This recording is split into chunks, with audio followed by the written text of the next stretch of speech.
Bonjour à tous. Les gravures que vous découvrez sont signées Jean-Émile Laboureur, un nom prédestiné pour ce très grand graveur du début de siècle qui a passé toute sa vie à creuser des sillons dans le cuivre, dans le bois et dans le zinc. Ses traits sont à la fois dépouillés et puissants, ses personnages ont la légèreté des funambules. Grand voyageur, Jean-Émile Laboureur, presque 50 ans après sa mort, retrouve aujourd'hui Nantes, sa ville natale, grâce à une exposition que je vous recommande chaudement d'aller voir au Musée des Beaux-Arts. Toutes ces gravures, en tout cas, nous rapprochent singulièrement de notre sujet du jour, à savoir la bande dessinée. Alors notre premier personnage, ce midi, s'appelle Bisu. Bisu, c'est un petit lutin qui vit depuis maintenant 25 ans en forêt de Brocéliande. Quant à son père, il se nomme Jean-Claude Fournier, un breton qui a fait de longues classes chez Spirou.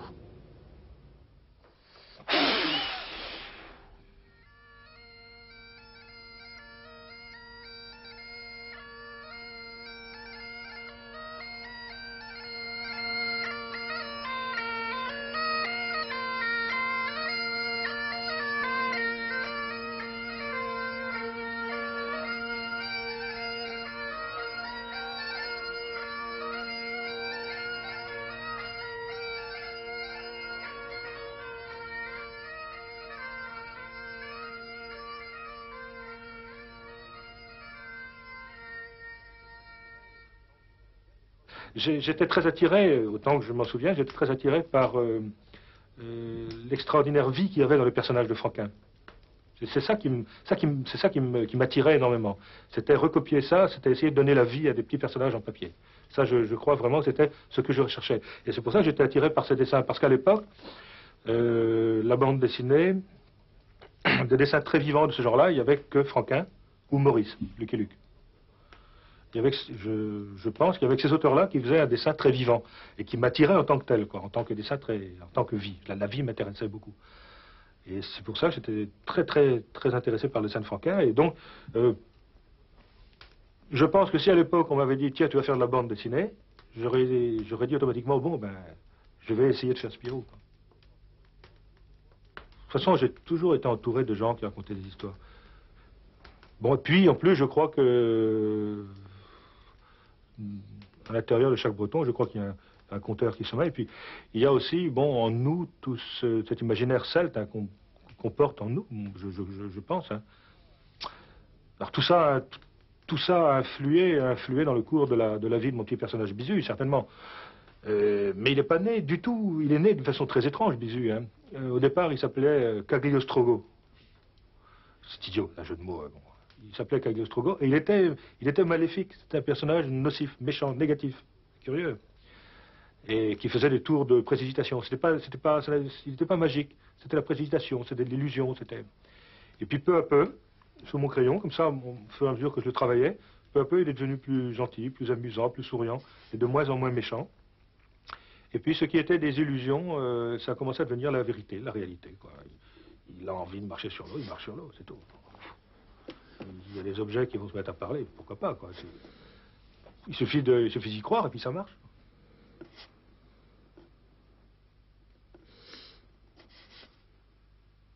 Puis j'ai continué à faire mes essais, puis un jour je suis allé présenter mes dessins à Franquin. C'était un jour historique. Bon, j'avais mon petit carton à dessin avec moi. Puis quand je suis arrivé à Franquin, je tremblais d'émotion, je me rappelle, comme si c'était hier, ça je me rappelle parfaitement, je tremblais d'émotion. Et puis je voyais qu'il a l'air vachement gentil, parce qu'il discutait un peu avec tous les gens qui passaient, moi je te faisais la queue. Quand j'arrive à lui, je lui demande une dédicace, je l'avais fait dédicacer pour mon frère, je crois, cet album-là d'ailleurs.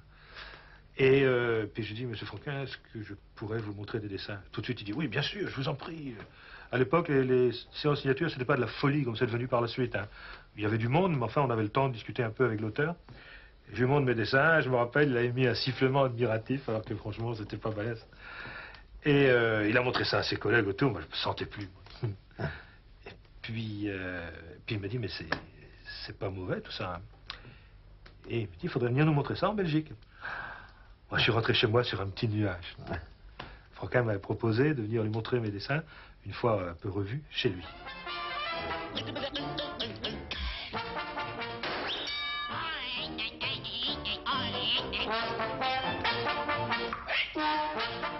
Mais la voiture, elle a roulé vite dans la Belgique, elle volait dans la Belgique, la voiture. Franquin était d'une gentillesse extraordinaire, quoi. Et puis là, en discutant avec lui, bon, au fil de la journée, je pense que entre nous, le courant passait bien, quoi. Il m'a proposé cette chose extraordinaire, de venir chez lui travailler. Voilà.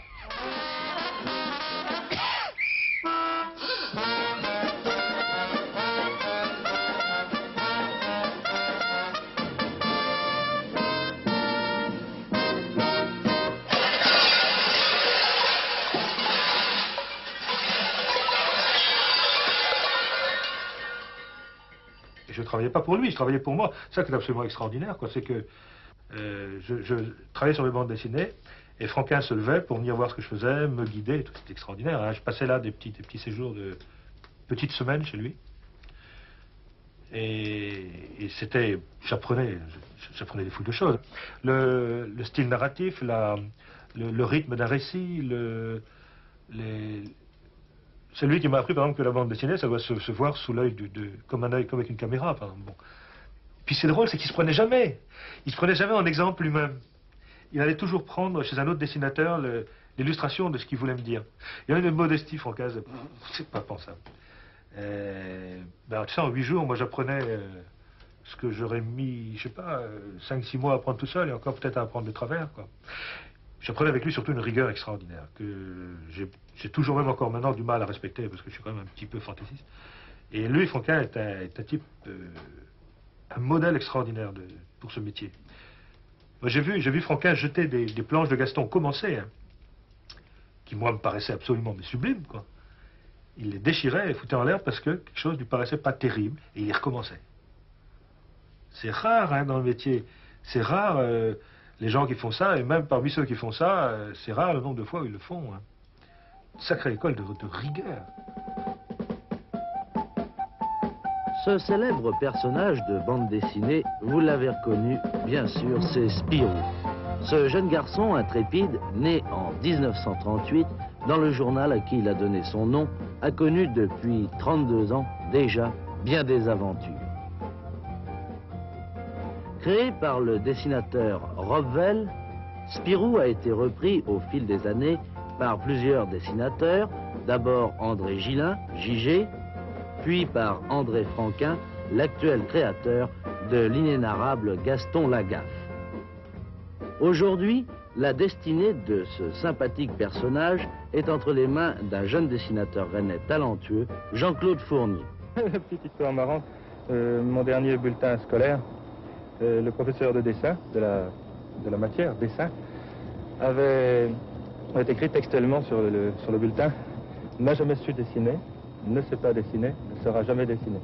Ça, c'est vraiment la bonne histoire. Consécration rapide, après 3 ans seulement, le premier album de Jean-Claude Fournier va sortir en librairie le 10 novembre prochain. Son titre, Le Faiseur d'or. Un jour, on m'a proposé de devenir le dessinateur de Spirou. J'ai appelé Franquin, et il m'a dit « Oui, Fournier, je suis au courant, il faut que vous refusiez. » Voilà. Franquin, lui, ne me conseillait pas du tout de faire Spirou.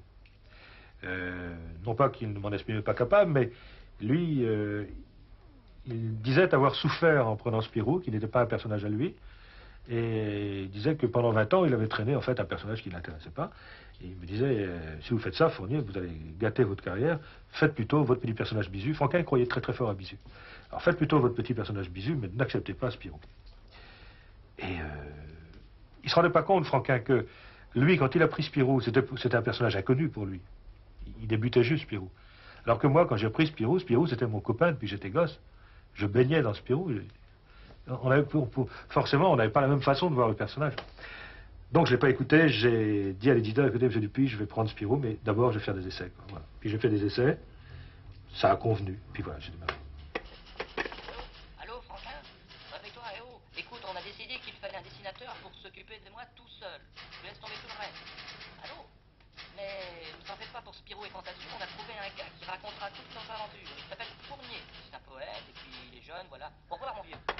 Au point de vue scénario, j'ai pas éprouvé de difficulté. Je connaissais bien le personnage, je connaissais bien ses réactions. Bon, évidemment, j'ai fait un Spirou Fournier, mais je pense que je n'ai pas très très loin de Franquin pour le scénario. Mais le dessin, évidemment, je prenais la succession un immense dessinateur, quoi, qui avait beaucoup de talent et puis un métier fou. Et là, c'est là que c'était dur, quoi. Faites varier les angles. On doit faire rire avec cette scène. On doit pouvoir faire autre chose avec ce gag. Permettez-moi une rosserie. Vous avez dessiné un zoom qui ressemble au bout d'une moulinette. Un objectif photographique a plus de gueule, non?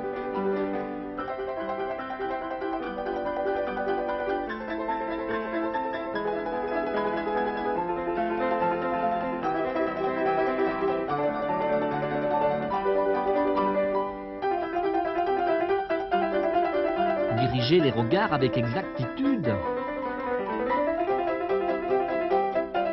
Faites rire, on est là pour ça.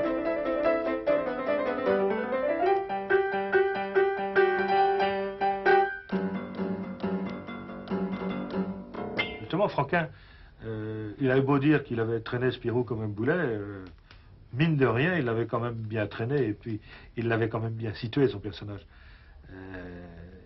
Et c'est ça, justement, je trouve, moi, je crois que le grand message, en fait, que Franquin m'a passé, et qu'il a passé à tous ceux qui ont aimé et qui aiment toujours son œuvre, je pense que c'est ça, c'est la vie. Je suis le seul professionnel travaillant régulièrement dans la bande dessinée, je suis le seul à vivre dans l'Ouest. Alors, je considère qu'il est normal que je reçoive de temps en temps des gars qui sont mordus et qui ont vraiment envie de faire de la bande dessinée, que je les reçoive et que je leur donne, dans la mesure où j'en suis capable, des conseils. Si je reçois 100 gars, sur les 100 gars que je reçois, il y en a un ou deux qui continuent à revenir me voir. Et il vient un moment où je propose à ces gars de venir s'installer ici le mercredi après-midi ou quelquefois pendant leurs vacances, s'installer dans mon atelier, pour travailler non pas sur mes histoires, mais travailler sur leurs histoires, mais en ma présence. C'est-à-dire que moi, j'ai des choses à apprendre d'eux, en définitive, et eux ont des choses à apprendre de moi, en particulier un tas de petites techniques qui sont des petits trucs de métier, mais qui sont très importants. Il m'a en fait montré ce qu'était le véritable travail d'un professionnel, parce que c'est un certain spectacle, surtout lui, parce qu'il est très fort pour tout ce qui est tracé, parce qu'il a une réelle maîtrise du trait. Et moi, c'est toujours une chose qui m'a beaucoup impressionné. Et puis il m'a appris plein de petits trucs de métier comme ça. Et puis ça me sert toujours. Hein. Mon style graphique est toujours marqué par les influences de Fournier, le dessin belge, par un côté assez rond, un dessin qui reste un peu rond, même s'il glisse progressivement vers quelque chose de plus réaliste. Il y a toujours une douceur, j'essaie d'avoir une certaine douceur dans le trait qui vient de Jean-Claude et de l'école belge. On a un type de dessin qui est complètement différent, on n'a pas du tout le même univers. Et ça a été important, c'était au niveau du travail sur la narration des planches, au niveau dessin pur, si, il m'a appris des petites choses, mais c'est plus sur des problèmes de narration qui m'a aidé, et aussi de me faire comprendre une chose très importante, c'est que la bande dessinée, c'était pas uniquement raconter nos fantasmes personnels à travers des récits oniriques et incompréhensibles, comme je les faisais à l'époque, avec une grande prétention quelque part, mais plutôt d'essayer de trouver des histoires peut-être très simples, mais qui étaient lisibles. En fait, il m'a appris ce que c'était que la lisibilité dans la bande dessinée. Ce qui m'a étonné, moi, c'est sa puissance de travail, quoi. Il travaillait tout le temps. Et je crois que c'est une bonne école pour... parce que c'est vrai, on a tendance, comme on travaille chez soi, on a tendance à travailler un peu cool, quoi. Et puis le côté aussi ne pas se prendre au sérieux aussi. Il se prend pas au sérieux, mais il fait les choses très sérieusement. Et je crois que ça se ressent aussi dans les planches, dans les BD. Parce que quand même, la bande dessinée, on raconte des histoires, donc c'est convivial, quoi. Il faut créer des liens, quoi, avec le lecteur. Et si on l'a pas dans la tête, ça se voit pas dans les planches, quoi. Je m'étais toujours dit, quand je serai rentré en Bretagne, le jour où un petit jeune aura besoin d'un conseil, ma porte lui sera ouverte. Il n'y a pas de raison que j'ai pas bénéficié, moi, de cette générosité de la part de Franquin pour que je passe pas le flambeau ensuite, quoi. Il m'avait pris en amitié, il m'a encouragé, il voyait que je faisais des progrès, jusqu'au jour où, dans une de mes BD, il a remarqué un petit dessin qui a fait tilt dans sa tête. Il a dit, mais on dirait du Peyo. Et connaissant Peyo, et sachant qu'à l'époque, il cherchait quelqu'un pour reprendre la série Benoît Brisefer qui avait été laissée puisque Peyo était submergé, etc., etc., l'idée lui est venue de me présenter à Peyo. Et c'est comme ça que j'ai connu Peyo. Ça a collé entre nous, ça a été super sympa. Et puis on a pris rendez-vous pour un stage de quelques semaines à Bruxelles. Je suis monté là-bas, et là ça a très très bien marché. Il était relativement satisfait de ce que je faisais, et il avait des espoirs pour la reprise de la fameuse série Benoît Brisefer. Puis en fait on a été 7 ans là-bas, quoi. Alors j'ai travaillé donc sur la reprise de Benoît Brisefer avec Peyo. J'ai également schtroumpfé. Je trouve fait comme une bête, ces petites bêtes-là, d'ailleurs, je peux plus les voir. et puis un jour, bon, bah, j'ai décidé de mener ma propre carrière, quoi, si on peut dire. Mais tu es revenu en Bretagne. Et je suis revenu en Bretagne, en 82, oui. Et tout mon périple, je le dois, je ne sais si je dois dire grâce ou à cause de Jean-Claude Fournier. Merci encore. Au début, j'ai suivi un petit peu ses traces dans la mesure où il m'a conseillé, je voulais faire l'histoire du football à l'époque déjà. Il m'a dit non, moi le football, j'y connais rien, je peux pas donner de conseils. Alors il m'a dit, bon, faites des histoires un peu comme moi, Bisou. Poétique, ça s'appelait à l'époque Gouvernet Folklore, c'est une sorte de remake de Bisou.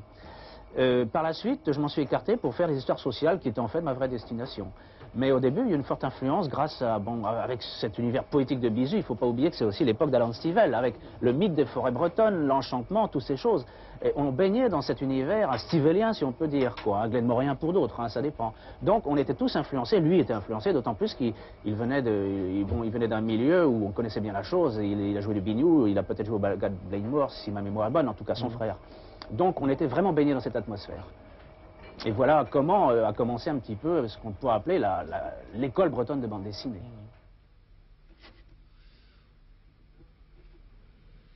À cette époque-là, j'avais un dessin un petit peu moins réaliste que le dessin que j'ai maintenant, et qui tendait plutôt à se rapprocher d'un dessin comme Jean-Claude, enfin, comme l'école belge issue de Franquin. Et puis d'ailleurs, je crois que la plupart des dessinateurs qui sont passés chez lui, lorsqu'ils travaillaient chez Jean-Claude, avaient peut-être tendance à voir ce dessin-là. Et puis, mais bon, je crois que peu à peu, on s'en est éloigné. Mais je crois que c'est la preuve d'un bon apprentissage, parce que le fait que chacun ait eu sa propre création, je pense que ça, on le doit beaucoup à la façon dont Jean-Claude nous a appris le métier. Jean-Claude Fournier prépare en ce moment son prochain album, ce sera le 8e et il aura pour titre L'Encou.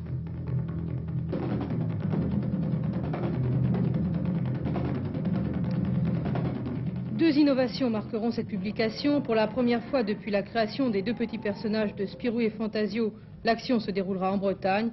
Et pour la première fois également, Jean-Claude Fournier abordera dans cette histoire un problème contemporain.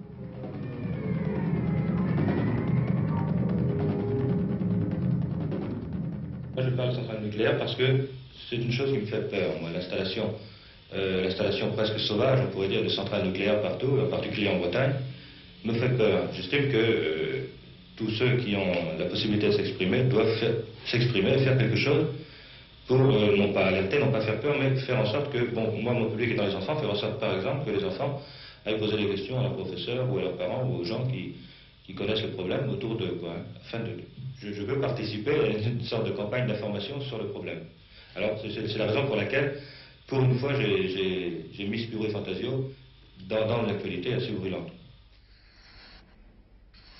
Moi, quand j'avais 12-13 ans, j'étais un gosse assez peu informé. Les enfants de 12-13 ans maintenant sont des gosses super informés. Donc quand on va essayer, parce que moi c'est ce que j'ai toujours essayé de faire, essayer de les aider un petit peu dans dans leur réflexion sur le monde qui les entoure, sans être chiant, hein, mais c'était le but que je me suis fixé avec Spirou, moi, c'est de continuer. Il est évident que je leur présentais l'actualité d'une façon un peu plus poussée que le faisait Franquin 20 ans auparavant.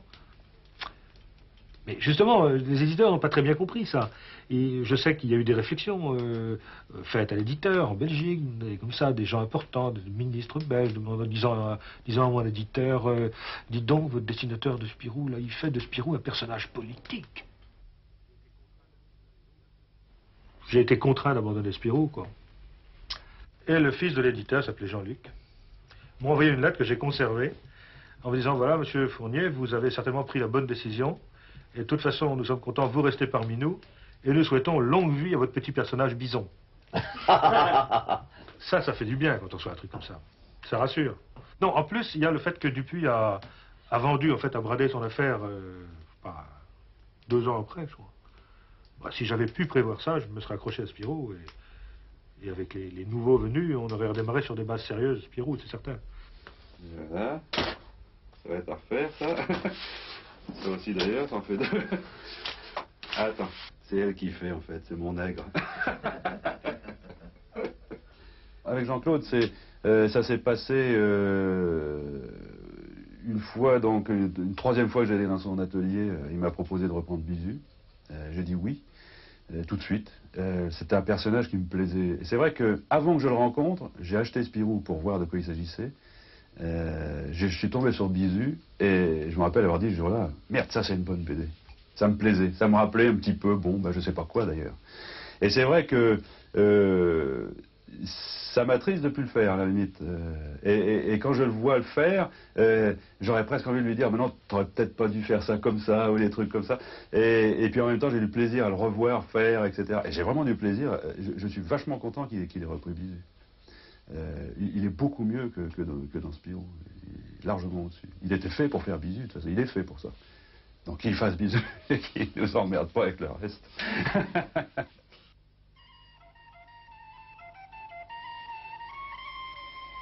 Bisu, c'est un petit bonhomme, on ne peut pas dire un petit lutin, c'est un petit bonhomme qui vit dans la forêt de Brocéliande, qui est en harmonie complète avec la nature. Il est exactement dans la vibration qui l'entoure, il est avec. Et il est accompagné d'un personnage tout en fourrure, tout en poil, qui a des cheveux partout, même sur la langue, donc il veille comme ça. Et il s'appelle Fnocbul, qui est le dernier descendant d'une race de lutins musiciens.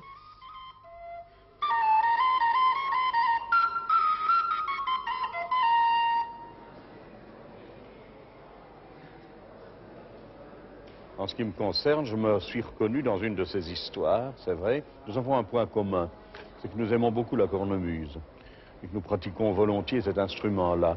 Alors, il m'a mis en scène effectivement dans une histoire de Bisu. Et il s'agit de faire se détacher d'une falaise une avancée de rocher. On a tout essayé, tous les bruits, toutes les musiques possibles, imaginables. Et puis c'est un couple de sonneurs bretons qui arrive et qui effectivement réussit dans cette entreprise où tout le monde a échoué. Et il s'est auto-portracturé en sonneur de Bignou-Corse, puisque c'est sa spécialité. Et il m'a dessiné sous les traits du joueur de bombarde en breton, Talabardaire.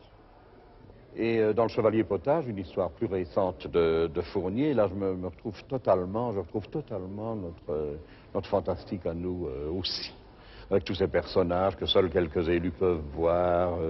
Ce sont des choses tout à fait communes et de façon fort troublante même. Je dirais que tout ce qui est profondément régional, entre guillemets, est manifestement très international, puisque les sentiments profonds des individus dans leur région, ce sont les mêmes sentiments profonds que l'on trouve dans toutes les régions du monde.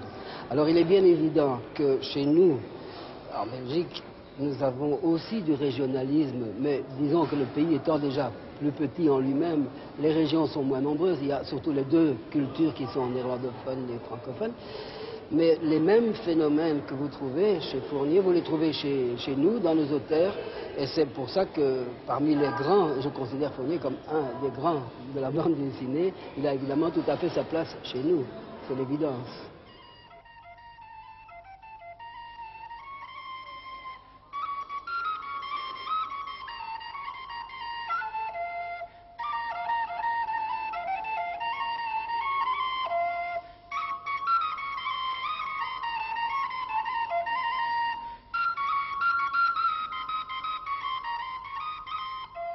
je retrouve actuellement les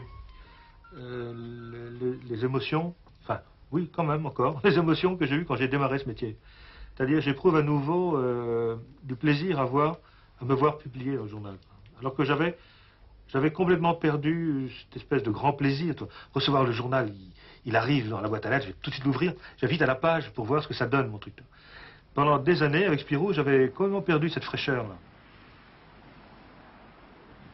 Pour les gens, c'est pas un métier sérieux, la bande dessinée. Je sais pas, moi, les gens de 5e, par exemple, ici, qui savent que je fais ce métier, les gens nous voient comme ça, il y a des gens qui doivent se dire, mais c'est pas possible, ils foutent rien, ces gens-là, ils doivent penser, ou alors ceux qui pensent qu'on travaille, doivent se dire, ils travaillent, mais enfin bon, ils font des petits dessins pour rigoler, quoi. Alors qu'en fait, c'est un métier, aussi bien moi que mon épouse, qui est coloriste, ben bon, c'est un métier sérieux, quoi, il faut... Il y avait Goscinny qui disait que c'est un métier pas sérieux, il faut faire avec beaucoup de sérieux.